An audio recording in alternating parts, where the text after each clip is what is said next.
Hola a todos, en este video vamos a hablar sobre el aliasing, pero antes de iniciar vamos a tener claro este concepto que es el muestreo.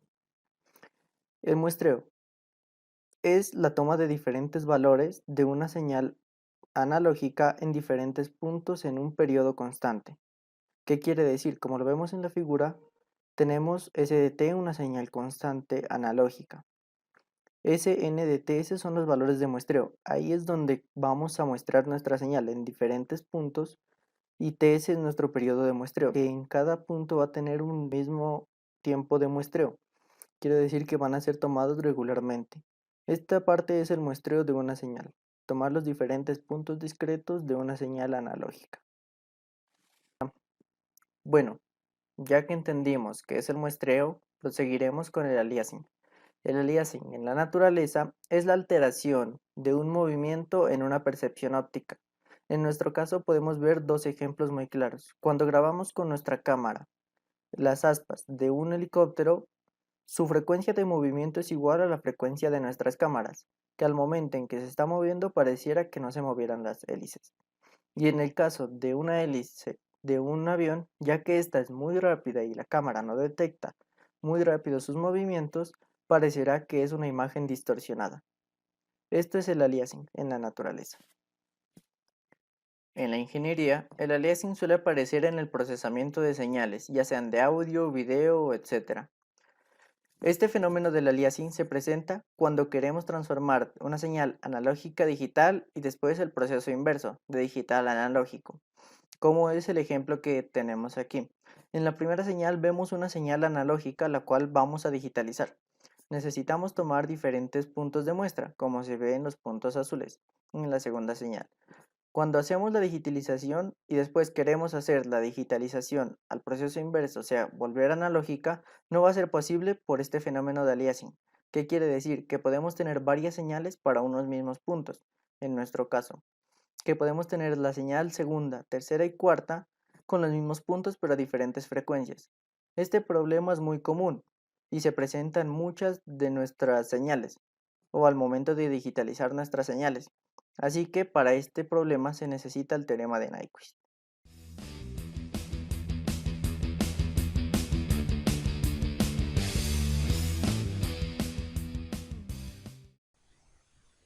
Como mi compañero ya les explicó, para que no se presente el fenómeno de aliasing es necesario realizar un buen muestreo. Es aquí cuando surge la pregunta de ¿cuándo estamos realizando un buen muestreo? Para ello existe el teorema de Nyquist y Shannon. Este teorema nos plantea que una señal analógica puede ser reconstruida sin error si la frecuencia de muestreo es igual o mayor al doble del ancho de banda de la señal original, o en otras palabras, a la frecuencia de la señal original. Este teorema se puede resumir en esta fórmula que vemos aquí, donde nos dice que la frecuencia de muestreo f de s debe ser mayor o igual al doble de la frecuencia de la señal original. Para comprobar este teorema se ha creado el siguiente código, donde creamos una señal analógica y también creamos una señal muestreada. En este caso la señal analógica tiene una frecuencia de 2 Hz y vamos a tener para la señal muestreada una frecuencia de Nyquist, que es el parámetro que vamos a estar modificando. Luego graficamos esas señales. Como vemos en el primer caso, hicimos una señal analógica de 2 Hz y hicimos un muestreo con una frecuencia de 3 Hz, es decir, inferior al doble de la frecuencia original. Como vemos, toma estas 4 muestras y al unir esas muestras pues obtenemos esta gráfica que es muy distinta a la señal original. Para el siguiente caso hicimos una frecuencia de muestreo al doble de la frecuencia original, es decir, a una frecuencia de 4 Hz. Vemos que toma más muestras y que en estas muestras al reconstruir, al unirlas, vemos que se parece mucho más a la señal original.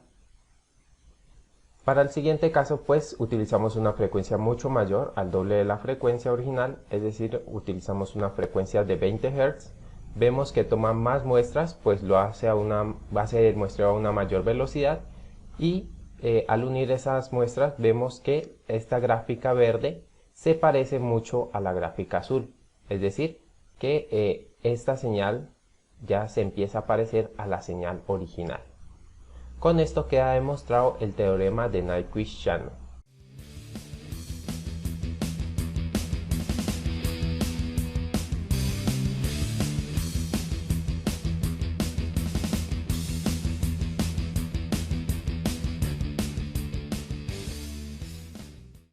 Bien, para la configuración de la cámara la disponemos en modo video, tal como se observa, y encendemos. Los parámetros a tener en cuenta son la resolución, en este caso vemos que tiene una resolución de 1900 por 1080 y que captura a 30 fotogramas por segundo. Otro parámetro a tener en cuenta es el ISO, que el ISO es como la intensidad de luz. En este caso lo tenemos en automático, pero pues se puede modificar a medida que se modifica la velocidad de obturación. La velocidad de obturación es el parámetro más importante, que es el que vamos a manipular. En este caso es este número que vemos aquí y generalmente viene por defecto de 30.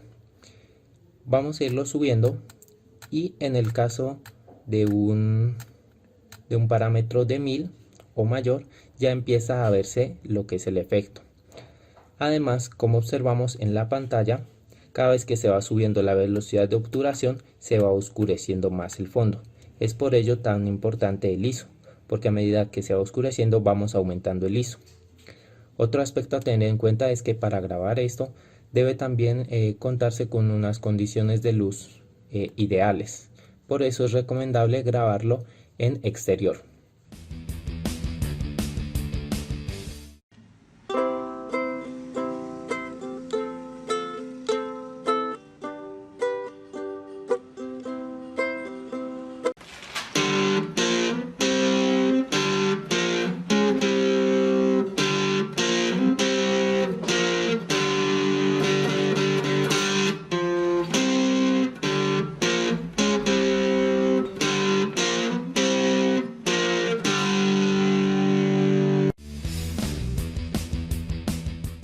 Lo que se observó es el efecto conocido como rolling shutter. Este efecto logra capturar las vibraciones de las cuerdas en ondulaciones relacionadas a su frecuencia de afinación, y esto es porque los fotogramas son tomados rápidamente. Es decir, que el muestreo, en este caso de 1 sobre 4000, es de mayor frecuencia que el de 1 sobre 30. Aquí se presenta como aliasing, que no se toma un buen muestreo y no permite mirar las ondulaciones correctamente. A continuación se presentan las frecuencias de afinación de las cuerdas de los instrumentos usados. Se comprende que a frecuencias de obturación baja se presenta el aliasing y a frecuencias de obturación alta el efecto rolling shutter. Este efecto es asociado con el teorema de Nyquist.